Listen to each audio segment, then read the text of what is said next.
Check, check. Check, check, check. Marcus, can you say something? Yes. Hello. Hello. Hello. Hello. Okay. Goodbye.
Hello, hello, hello.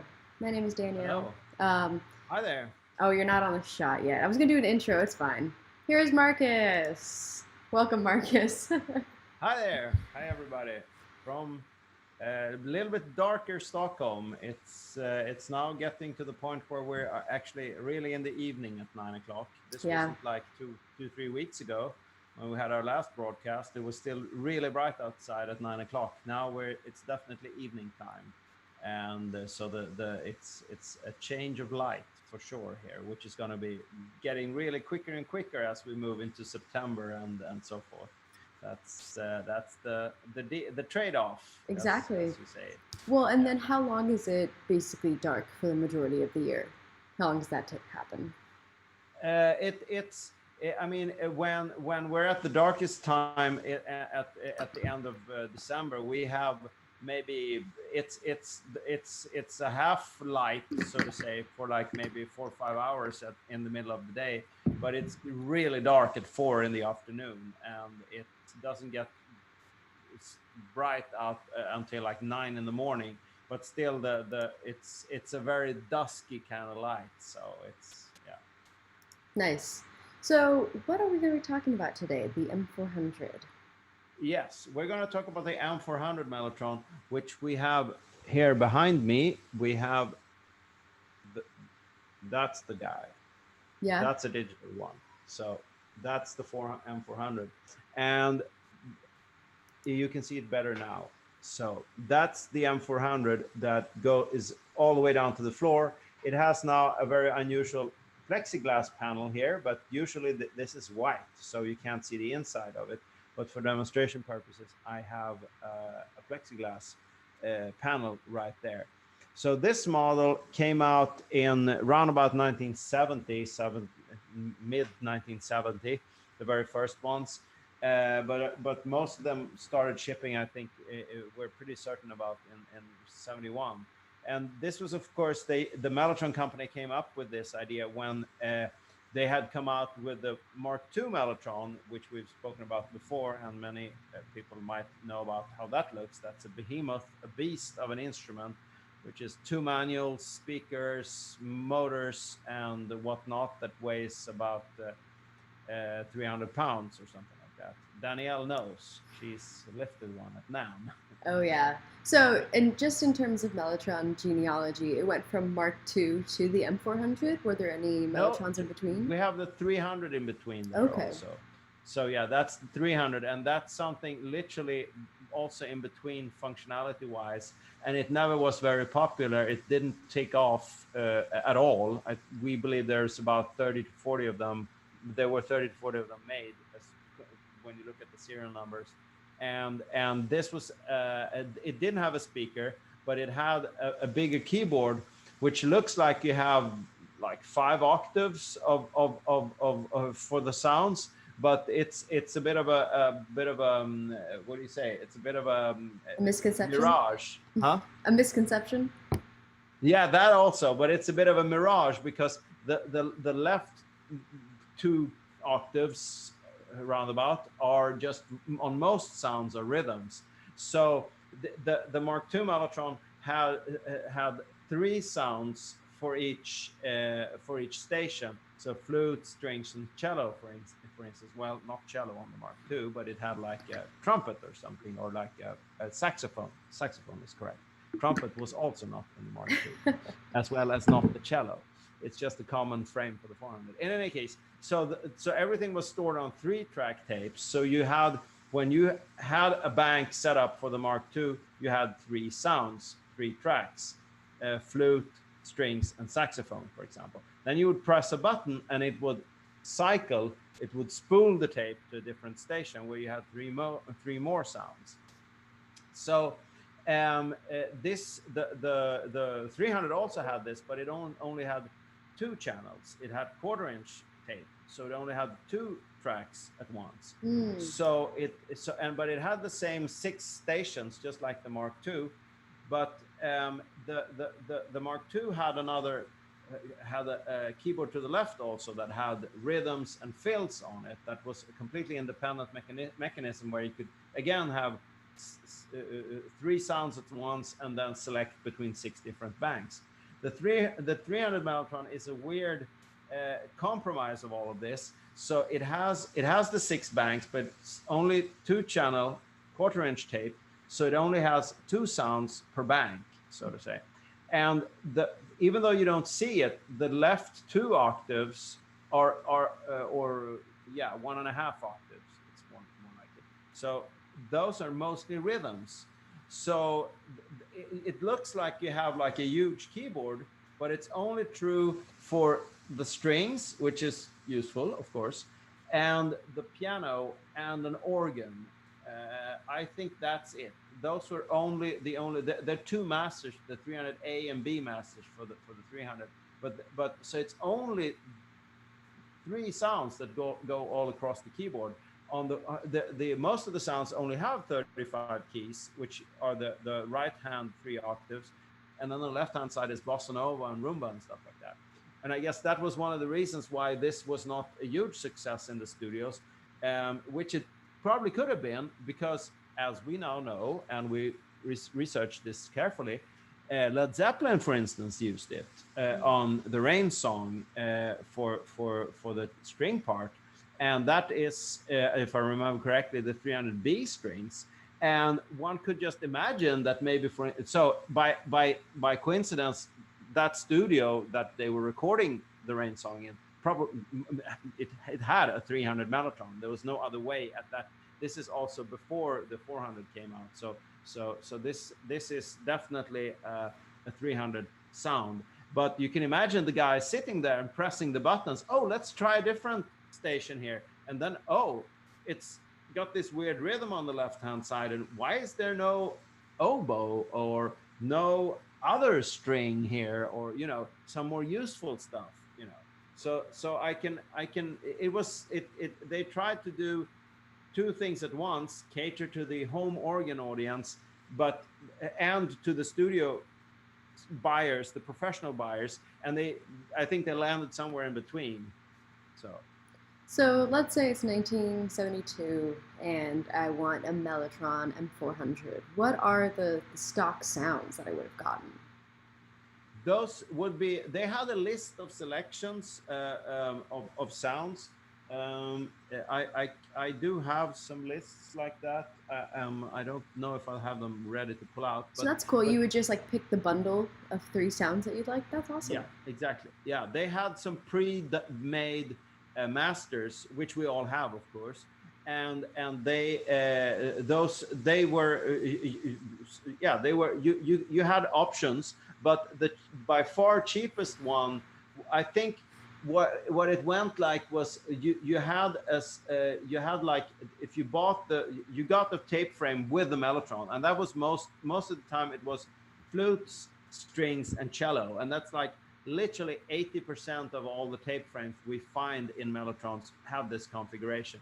Then sometimes they replaced the cello with either choir or mostly it is the choir. It's rare, brass sometimes, but mostly it is the choir that they replaced it with. And the choir got made the M400 really popular, and that was a sound that they recorded at that time for the 400. So there was no choir on the 300 and no choir on the Mark II, for instance. So Interesting. so so that's one sound that they came out with, and many bands started using. So then if you wanted extra sounds, you could select from these sort of standard sets, and they were the actual tapes were $250 even then a piece. But if you wanted something, a custom combination, if I remember correctly, that was $350, because that Ooh. was a lot of extra trouble for them to make another Workmaster. But what we can see from our Workmasters, there's tons of them. So it must have been frustrating for them that they made like a selection of maybe 40 masters, and thought like, okay, we should be pretty much done with it. But then let's say somebody wanted the wine glasses and the boys choir, and and then they were like, okay, we have to do another Workmaster to be able to sync, because the sounds, the starts of the sounds have to be carefully synced up, so you can't just mix something together. It was just not possible. So they, or in rare occasions, they might have been able to do like an improvisation, but in most cases they had to make another Tape master, frame? Yeah. Workmaster.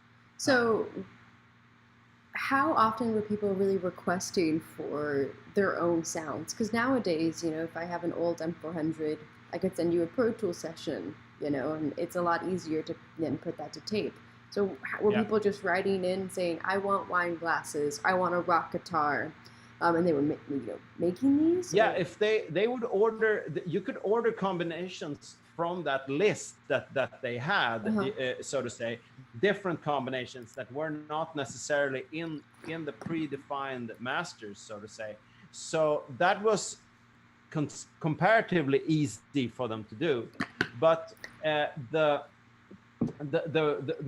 a lot of people, like for instance, Tangerine Dream, they wanted their own sounds, so they would send in master tapes to the Melotron company and then have them make tape frames from that, and so that's why we have masters from Tangerine Dream, we have from Roxy Music, we have from Mm. Wings, we have from Steve Hackett, we have from Moody Blues, actually, because they used at the end of their career, they didn't use at the end of their career with uh, uh,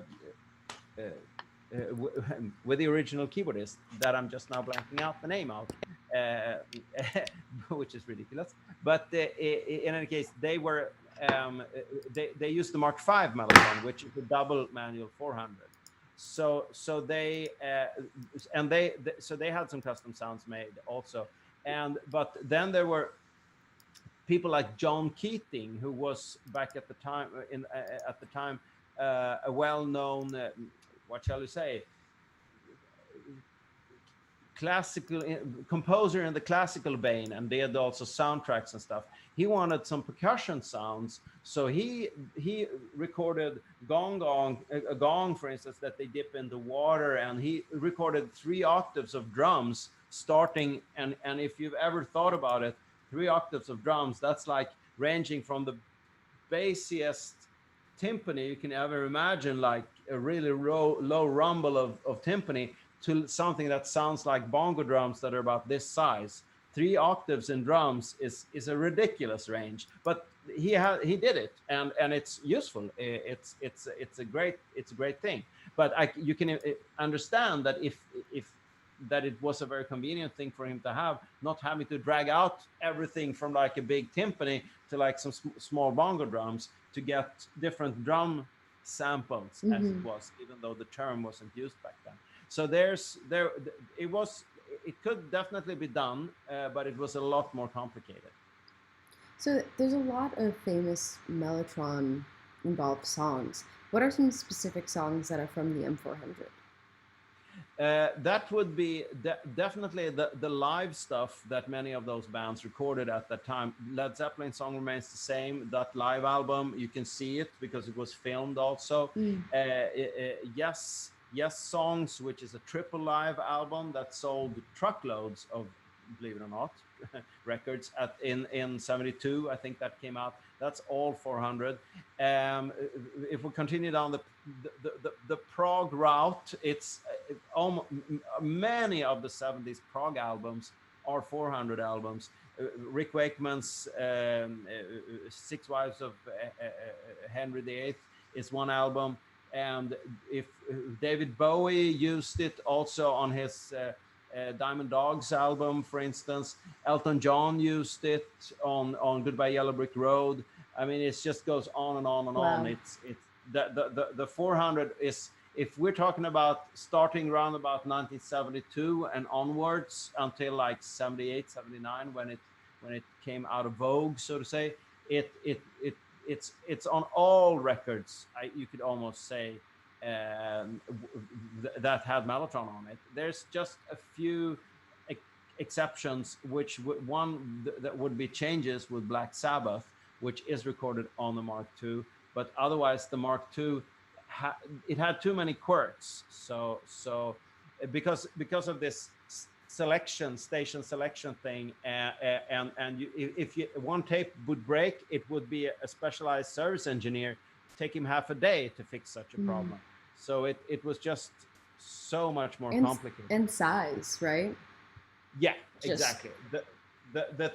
The Mark II is a huge double manual beast of an instrument. Like we said, definitely like a big Hammond organ style of instrument. mhm.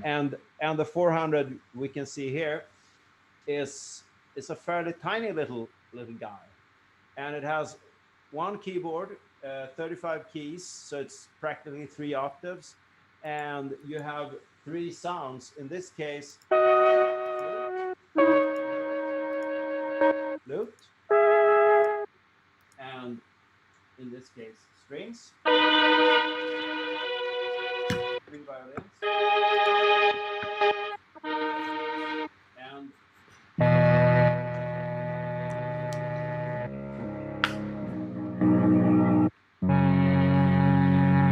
there's a pitch control.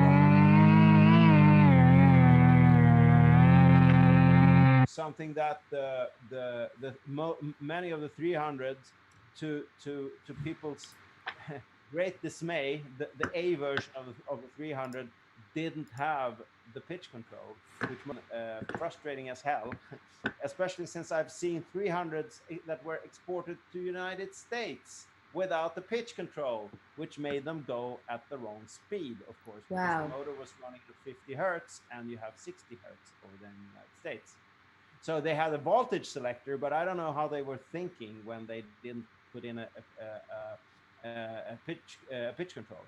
Then the 300 with a pitch control that has a DC motor, so then you're completely free of any AC like frequency considerations. You know, So I've yeah. noticed that on the M400 that's here at the Melotron house in Los Angeles, that there is a voltage written on the back that's crossed out with the new voltage. I don't have those numbers off the top of my head, but do you know what that's referring to? That's a little bit of an exception, I think. The voltage is a simple thing that it's just a plug inside of the instrument where you can just change, and all of the 400s have that change possibility. It might be that that instrument was exported to the United States at some point, and it might have had a sign for like the European voltage, and then they made it clear like, okay, now it's been converted, but it's a super easy conversion. It's just a little plug you pull out and push in.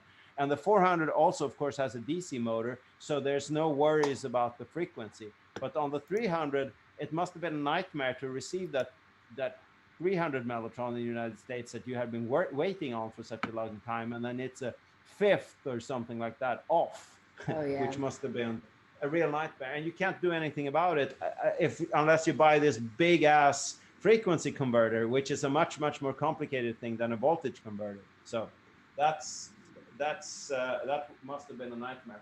But here on the 400, we have to select between the sounds. We have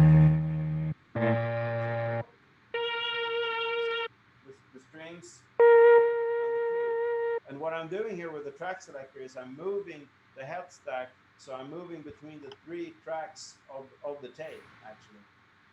and I can actually, I should actually be uh, trying to turn on the little remote camera, so to say, which is, uh, Yeah, I think I need to make you a host or something. Damn it, Zoom. yeah, let's see if we can pull this off. You got it. We got it? I mean, I believe in you. Yeah. Share screen is,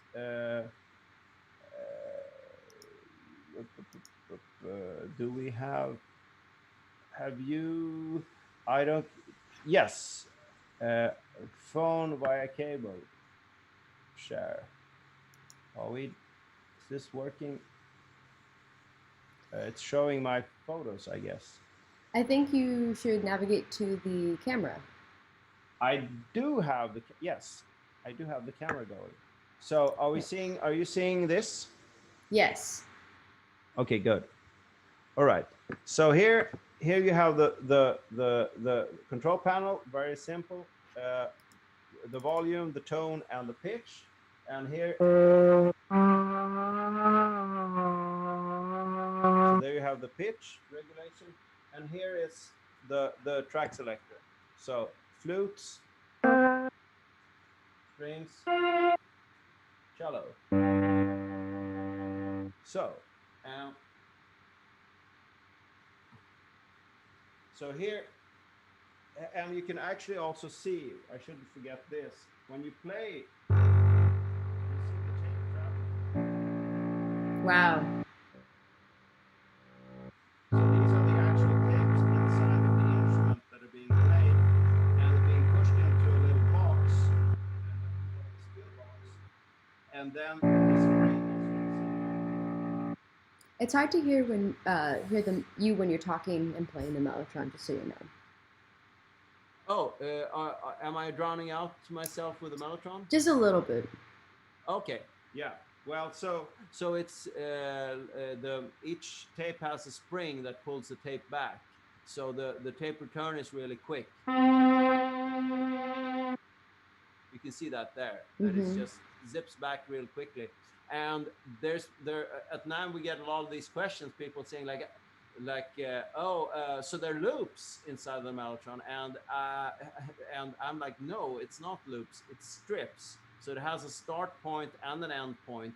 Otherwise, we wouldn't be able to play back vibraphones, for example, because if it would be a loop and it would start, let's say it starts at the right point, and then you play just half of the sample, it would stop again.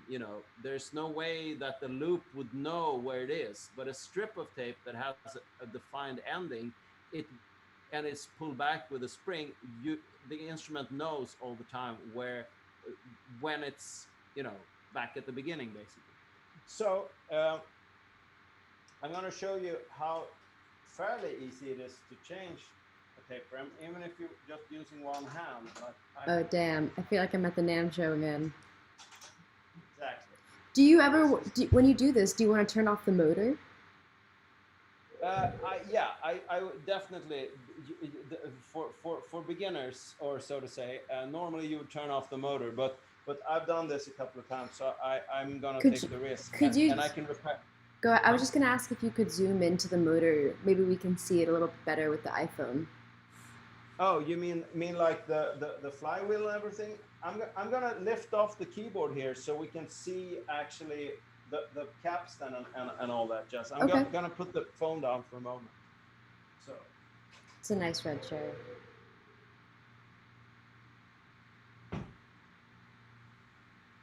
So here is the Melotron with the keyboard off, and Wow. here you see the capstan that runs all across the whole instrument. This is the capstan, and that's the flywheel with a belt that goes down to the motor that's driving the flywheel. And here you see, this is the head stack, and here you see a head, and here you see another head. So there's one head for each key and for each tape, of course. So you can see here when I move the track selector over here between the three tracks, the whole head stack moves.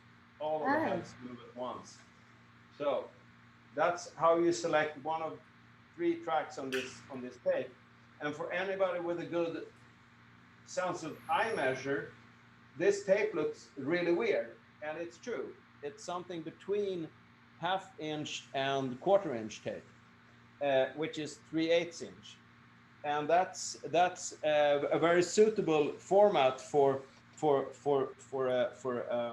keyboard, because as you can see here, there is, if we would have half-inch tape, this would be like all packed with tape. There wouldn't be any distance almost between the tapes, which would make the mechanism very tricky.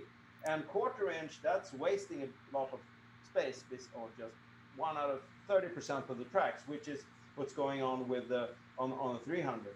You know, I had so it's 3/8. There's 1/8 is one sound. Track. Yeah. Yeah.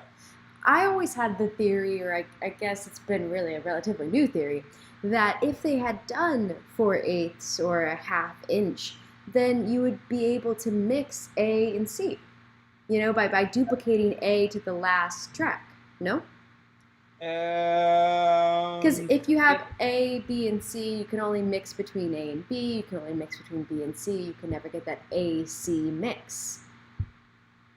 Yeah, you're saying that you would put in another track, so to say, and so to get the mix. Yeah, that's the question is, if they would have done that, if they would have squeezed in another track, they would have probably squeezed in another sound. What Chamberlain did is he took half-inch tape and put in 8 tracks, but what he did is he used also stereo heads, so he can have a mix between 2 tracks with the tape head in a normal position.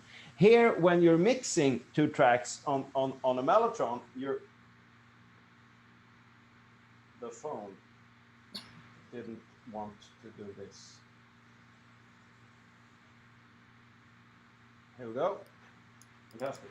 So when you mix 2 sounds on a Melotron, you basically go between the tracks like this. You go, as you say, between A and B and B and C. Mm-hmm. You can only mix those tracks together, so to say. But the problem with making the tape wider is just that the mechanism would be extremely complicated, and also down here you'd realize that but there's a little turnbuckle, as we call it, down here, and that has to have some sort of sidewall to keep together. So if the tape would be half-inch down here, there would be absolutely no space at all for any of the mechanism or anything down here to exist.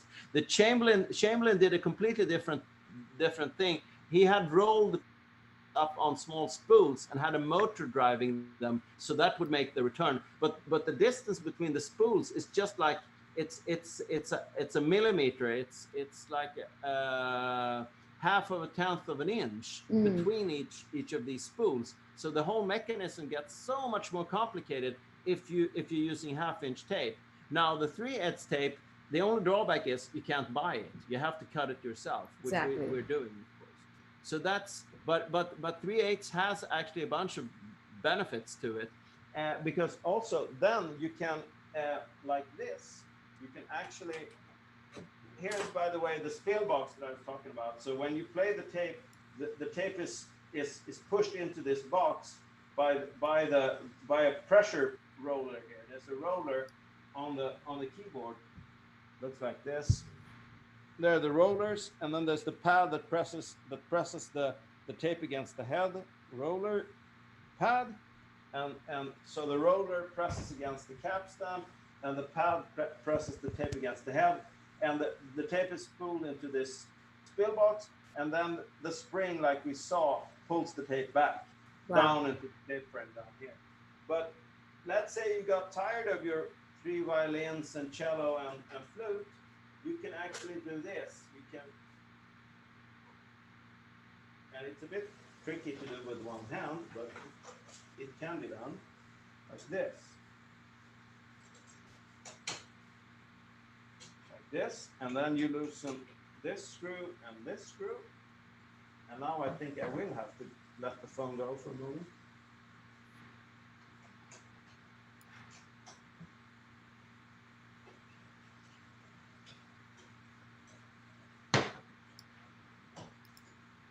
actually, I think, probably see it in the big camera. But so here's the tape frame, all pulled out. So now the Melotron is empty, and down there, that has this little red thing, is the motor that is actually driving the whole thing. It's driving the capstan with the flywheel and the belt. So here is the tape frame. So if you have enough money, basically, you can have a bigger selection of tapes. You just pop in a different tape frame that had choir and wine glasses and marimba or whatever. So that was the big. That was actually the only real invention that the Melotron company did, that they came up with this changeable tape frame situation, because all of the other parts of the mechanism, that was of course that was of course taken from the Chamberlain instruments, the early version of the Chamberlain instruments, not the ones that I was just talking about, but the early Chamberlains also had 3/8 sounds and 3/8 tapes and 3 sounds on the 3 tracks on each tape. So cool. Yeah, was it anything more you wanted to see with the keyboard and the everything out here? No, but that was quite a demonstration with the one hand. I appreciate it. Yeah, and then the other stuff down here, here's the linkage that for the track selector, and down there is just the power supply, and that's, so it's it might seem like a fairly complicated. That's what I wanted to do. So we can stop sharing the screen now. Also, stop share. So the instrument is fairly okay. You okay? Are we back? Yes. Yay! Yay! I should connect for next time. I should connect like some little webcam that's only a cam. That might be a good idea. You know, I tried buying a webcam at the start of quarantine, and every webcam was sold out on this earth. Oh wow, crazy! Yeah, I might. I'll just, maybe it's better over here in Europe. I'm gonna check the internet for that. In any case, so so as you saw in the instruments, in the instrument, it's fairly straightforward. And since it's built to be taken apart, even if you spill a Coke or a beer or something happens to it, you can take it apart fairly easy, because it's made to be taken apart. And even the plexi panels that are normally just white, these can be taken out also really easily. So everything is really easy to access. The only big mistake they did, which was a very unnecessary and big mistake, that was that they put in a bad motor control. So all of these horror stories that people are telling from the early days of the 400 are the motor control board. And for instance, Rick Wakeman was one of them that was really unhappy with the motor control situation. So he came up with both the Mark V Melotron, which is 2 400s in one cabinet, where you have one big capstan. So at least the 2 keyboards are in tune against each other, so to say. So you don't have to have 2 independent instruments that you're trying to tune. And then there was also, in around about 1974, there was a new motor control that came out, but by then they had already made, and I'm baffled every time I realize this, they've made about 1,200 instruments up until then. Wow. We have like paperwork saying like when a particular instrument was made, and they between like mid 1970 and mid 1974, they made round about 1,300 instruments, 1,200 something around there. Wow. Yeah, that's quite a lot. Considering all the work that goes into just the tape frames, you know, that's a shit ton. Yeah, it's a lot of, but they had like a small factory, and it was, they were on I mean, everybody and their brother wanted it. It was the only really available sampler at the time. If one just just imagine that. But the problem was in just until that date, on those first 12 to 1300 units have these bad motor controls. Oh So my everybody, god. of course, got really frustrated. And the bad motor controls, the main thing is that they start sagging when you play like more than 3 keys, which is of course a huge bummer because the Melotron was full polyphony. I mean, it's you can play as many notes as you want, and of course huge drawback when you realize that it starts sagging once you're really utilizing this feature. Then of course the it will also go out of tune over time, so you tune it and you play a song or make a take or something, and then you have to retune it. And that was of course John Paul Jones of Led Zeppelin famously said that when they were playing Stairway to Heaven, Jimmy plays the intro on his 12 string on the double neck, and then John Paul Jones comes in with the flute, and he said it was like landing in an airplane every time, because he was like playing and listening, and then like trying to find Jimmy's tuning, Yeah. because for the 73 Led Zeppelin tour, which was a huge tour, they had definitely a 400 with a bad motor card. That's without any doubt. So, I mean, there's so many Mellotrons that precede this one, but the M400 is the unit that is most notorious. Do you think it's because it was taken on these tours, because it was so portable, because finally people were seeing it outside of the studio a little bit more? Yeah, yeah. It's the most horror stories, I guess. People in the studio, they were just accepting, and it was more of a stable environment. They were just accepting like that it was kind of okay. But once it came on the road, there were all these, because the bad motor card also is sensitive to temperature, and Mm-hmm. you have the sound check, and you tune it and you leave it on maybe, and then the lights come on, the audience comes in, and the temperature rises by like 10, 15 Fahrenheit, and then it's all out of tune again, Yeah. and just stuff and stuff. I've And it got wasn't even, I yes. was, I was just gonna say I've got my notes up here of my Mellotron history, because the ones that came before, even the ones after, we've got like a mahogany finish on the Mark II. There's the effects console, which was like black and gray. Yeah, The yeah, M300 was a maple finish. Um, yeah, there's and yeah, and you even have the Mark VI and the Mark VII, which were kind of derived from those original ones as well, but yeah, also not white. So yeah. with taking the digital Mellotrons and making those all white and such signature furniture pieces even, why did you choose white? Why not black? I mean, even though we do have the Mini and the M4000D in black as an option, what was the reason behind that choice? Yeah, it was just a reason, because the 400 became so iconic, and it's in all those old photographs. You can see it's such a distinctive visual element, and it's the only white keyboard around. So therefore, most of the Mark Six were in white. So it's just such a Mm. classic color. And I just felt that making the new digital instrument, it should also be white and have that distinctive look to it, so to say. But And but it yes, is true that I could get M4000D in mahogany yeah, or definitely. plexiglass. Maybe. Sounds like a real bitch, to be Yeah, honest. yeah.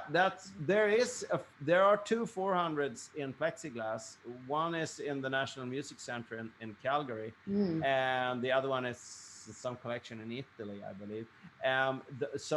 But they're all cracked. They have cracks, and Oh, it's I it's believe there, it. of course. Yeah, it's difficult to make something like that in a good, durable way, especially a 400. But everything is possible if a rock star with enough budget comes along. We'll make him a plexiglass one for sure. So, but it's but the 400 was I think also a bit of a nuisance in the studio. But of course, then they came out with upgrade kits, so you can, and that's what also we had a huge demand for when we started around about 1990s servicing Melotrons and servicing the community.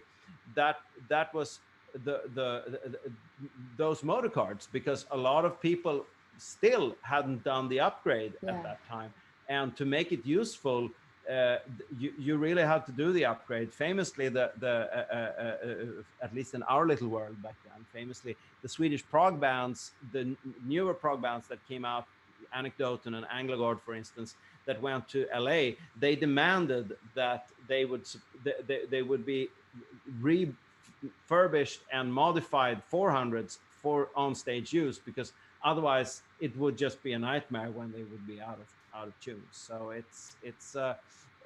there were it was definitely a big handicap, and was, I am firmly convinced that the Melotron, because the sound quality is really good, it really wasn't beaten until like the mid 90s by these giga samplers, etc. It could have survived a lot longer, but that big mistake of not providing a good enough motor control made gave it a very very bad reputation, unfortunately. So that was that was like one of the first, because also people are saying, oh, the Melotron was killed by the string ensemble and the string synthesizers that came out. Have those people ever listened and A-B'd a string ensemble to a Melotron? The string ensemble sounds great. It's fantastic for all kinds of purposes. But if you push this cello button on a string ensemble and put it next to a Melotron and play the cello, it's just ridiculous. The one it's a real cello in the Melotron for sure. So in your many years of servicing these old Melotrons, what is, the craziest story that you have in regards to the M400 would be really cool, but I mean, I hear that there's all of these notorious problems, but was anything that just jumped out to you? Yeah, I mean, there's just been I've seen units that have mouse crap all over them inside. Yeah, that were No. just just crazy dirty. I mean, that's one of the biggest challenges when you're dealing with refurbishing. I've had the one we're using in LA actually for NAM, the side member where the flywheel is on, it was bent like this. Oh. So Steve and I had to take the whole thing out and straighten that side member out, the profile. It's an L profile. And that's another thing that they learned over time, which they should have known since they'd been making instruments for a longer time, is that they made the first same thing, 12, 1300, 400s in a thin material that was that didn't hold up that well. The unit that you have in that house where you're sitting, that Mm-hmm. has the more stable mainframe in it, but those are more rare, much more rare. So I've seen bent out of shape tape frames and Coca-Cola spillings. I mean, most likely it could be Dr. Pepper, but it's a brown syrupy liquid that's on all the tapes and inside of the cabinet. So it's and the famous, of course, the famous. Uh, there's a I have to redirect the camera here. There's a cheek block here that covers the screw and the keyboard, and the keyboard players would place the cigarette right here. So there's a cigarette burn often on these keys. Oh yeah. Yeah, speaking of that, I've seen a lot of people share photos if they're in a studio with an old M400. Sometimes they're yellow because of Yeah. just the smoke. They're no longer Yeah. white, they're full on yellow. Yeah, yeah, that's it. They definitely do. Most of them have turned really yellow from all, and also the separators, they can also have like this brown yellowish hue to them. But it's surprisingly straightforward to fix the 400 since it's so easy to take apart. The real nightmares have I've heard from Steve, for instance, that found his Mark II, the one that we're using at NAM, that later came to John Frusciante and that I bought from him. that unit had also mouse crap all over it, and there was actually mouse nests on top of one of the Oh keyboards. And God. if you look closely on some of the keys, there's mice have nibbled on the keys a little. You'll have to show me next time at NAM. Yeah, That's crazy.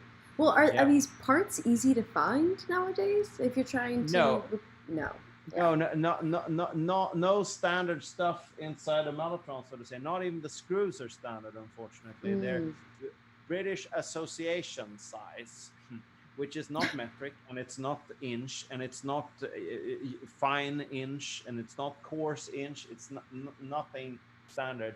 Um, there's just very few parts are standard, but we make all of these parts. That was one of the reasons we it felt natural to us to make the Mark 6. We were already making tape frames.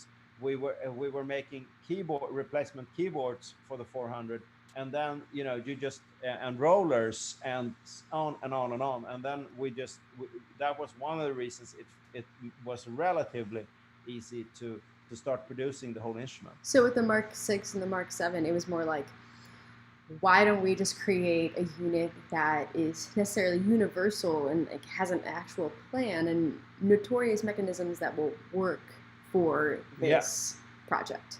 So it was just like exactly. combining all of the best pieces in a, I don't know, like a today's standard.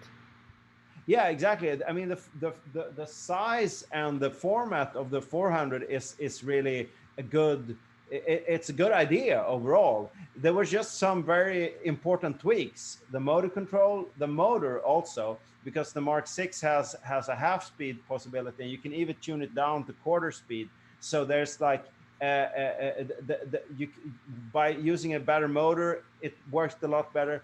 I improved the tape travel mechanism so that the tape will have less friction when it travels. So that makes the action of the keyboard lot easier, much more like a Mark II Melotron, for instance. So I just and the roller, making that much higher quality and just durable with all metal inside Yeah. and such things. So we just after all these servicing of instruments, we just knew how to improve on the mechanism, and that's resulted in the Mark 6 and then the Mark 7 Mellotron, which is a more convenient take on the double manual tape frame kind of instrument, because the Mark 5 was slightly bit impractical with the controls in front of the keys, which made the whole cabinet kind of front heavy and not so nice looking. So when I did the double manual one, I put all the controls in the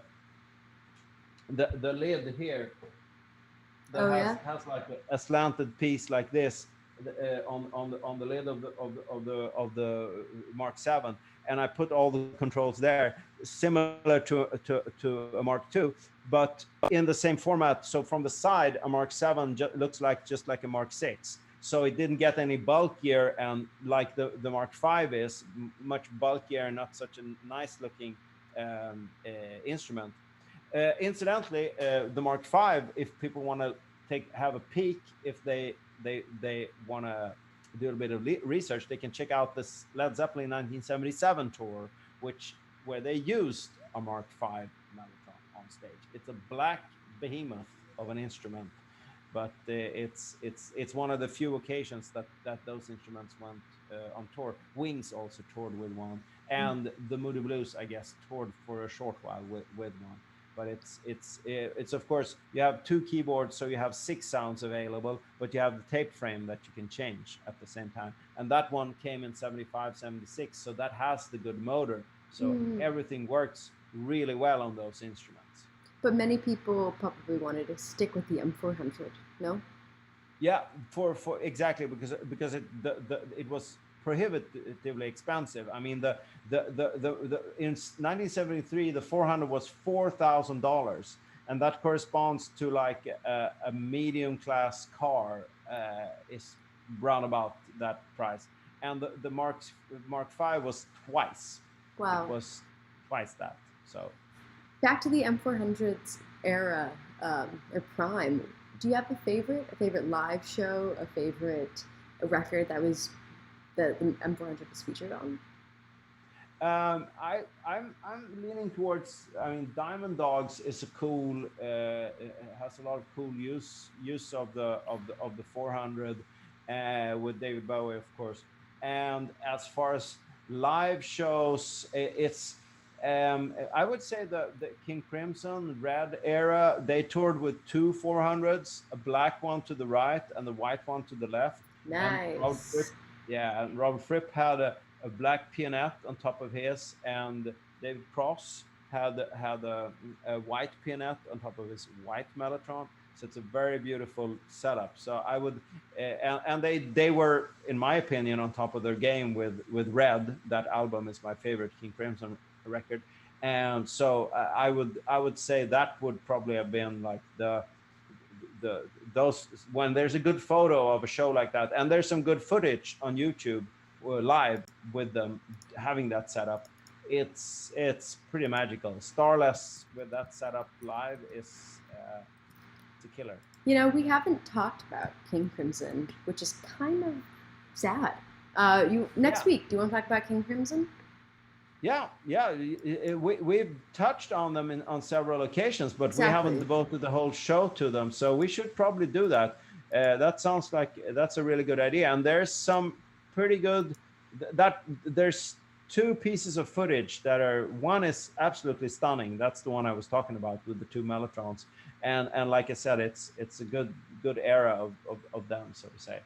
But yeah, but it's a kind of a hard pick because the it was the only, like, Genesis, of course, used the 400 for their live shows, and it was basically, if you wanted that sound, it was the only alternative at that time. If you wanted any kind of string samples or choir samples or flute, for instance, or any sound. I mean, Tangerine Dream, they toured with two 400s and the Mark three 400s, I think, even, and the Mark Five, and the Mark Five. I would But they not want to also be have a roadie on that tour.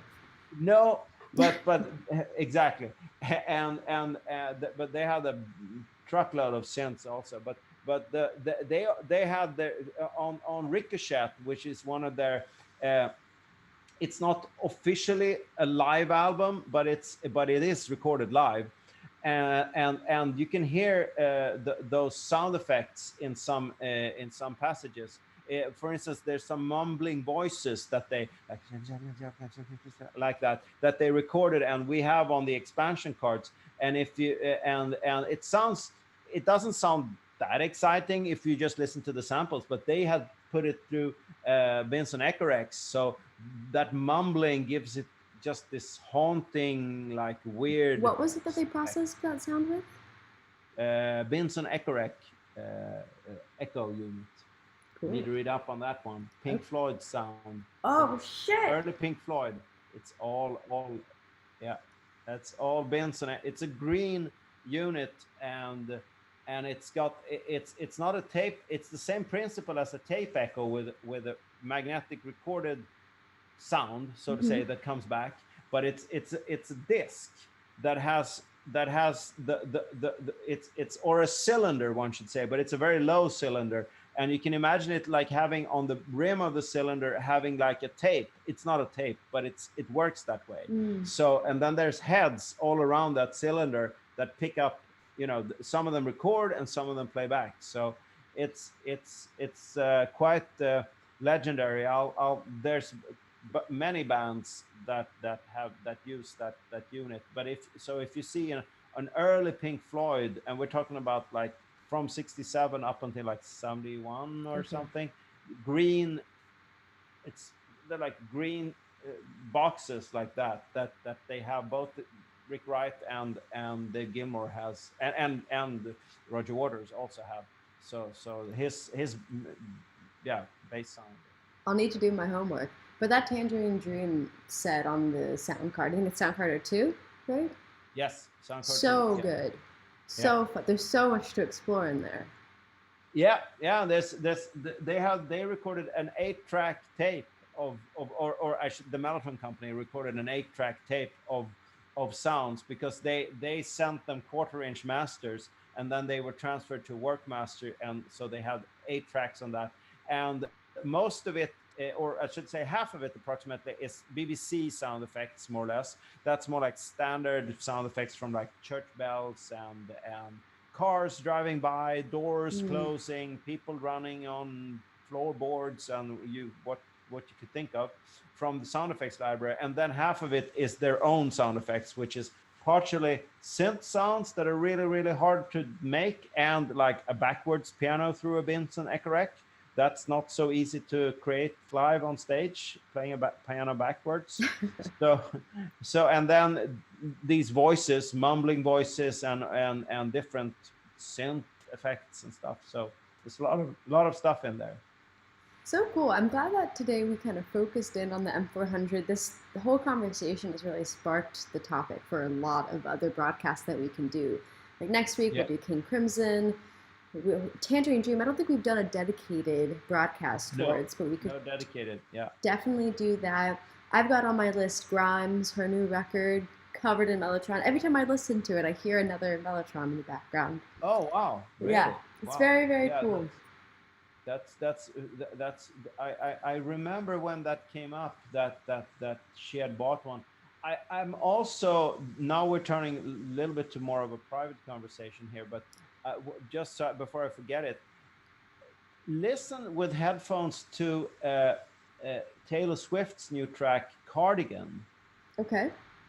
I'm not sure yet. I haven't listened to it in headphones yet, but that it's a little bit in the background. There's a string arrangement happening.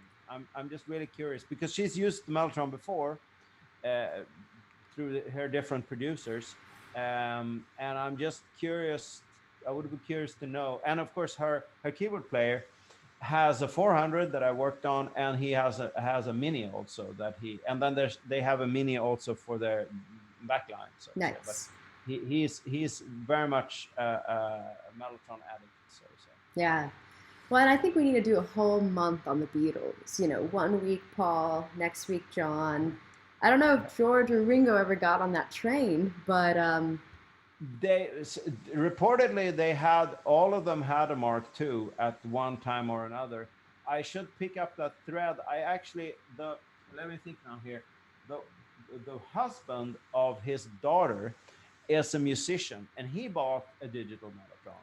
And oh, I just said to him, just out of curiosity, there's no, I mean, just but because I was just curious about that fact, if he, we know for a fact that John Lennon had one. That's 100% without a doubt. He had a private one at his mansion in England, a black one that he took then to the United States. So, and I worked on that one actually this past winter. I worked on it in LA. It's one of those rare black Mark IIs with brass hardware on it. I see. Then, yeah, and uh, Mar- Paul McCartney has one now, but that's one he bought late at the later stage. Um, but so it's very likely that the story is true that they all bought one, and wanted. I should pick up that thread and ask that guy if he had a chance to ask Ringo if he still has his.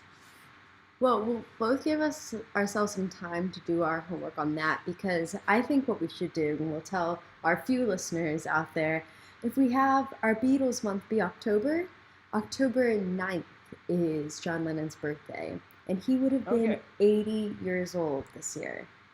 Wow. So I think it's the perfect time to do it. What do you say? Yeah, yeah. That we should definitely do, especially with John Lennon. And I have some footage that I shot of his machine when I was Really? there. So You know, it's yeah, so difficult to find any photos of him in general. It's there's really not a lot, especially with the Mellotron. There's just a few yeah, here and there, but you know and you hear that he's was so using it. yeah. We have to find that there's one film of them actually sitting down at the Mellotron, Yoko and him just noodling around. Uh, Really? uh, yeah, so that would be, we should pull that up for sure. And there's a series of photos with him at the Mellotron. And speaking of why it's very likely that they had each one, is that both Keith Richards and Mick Jagger still have their Mark II Melotrons. I see. So we know that. So it was a very and Tony Iommi. There's a photo of him with a Mark II, as we have seen. So it was definitely a thing that they would buy to have at home, because it's easier to press buttons to get the sounds than have a 400 and have to change the tape frames, basically. So to Totally. say. Everyone should just go digital. That's what I think. Huh? Everyone should just go digital. That's what I Yeah, think. yeah. That time there was no option. That's the luxury we have today, that we have so many sounds, as they were saying in the old slogan from '64. So many sounds at your fingertips, which was sort of, but now you really do have that. Yeah, that Path A video, you can watch that on our YouTube. We got it on our history playlist. Yeah. It looks like we're getting some pretty positive feedback from our Twitch viewers. Oh, I think we that do have viewers. we do have viewers. Don't you fret. There's 3 right oh, now. Oh wow! That's One of them is me. Well, not, but one of them is I think our good friend Cassie. And I don't know who the other silent person is, but it's nice to see. Interesting. Yeah. Well, at least there's somebody watching. That's good. Woo! All right. Shall we? It's top of the hour, so I guess that's all. I guess we should sign off. Well, until next week, we'll do some King Crimson. Very excited about that. Yeah. All right. Well, take care until then. Yeah. See you. Bye.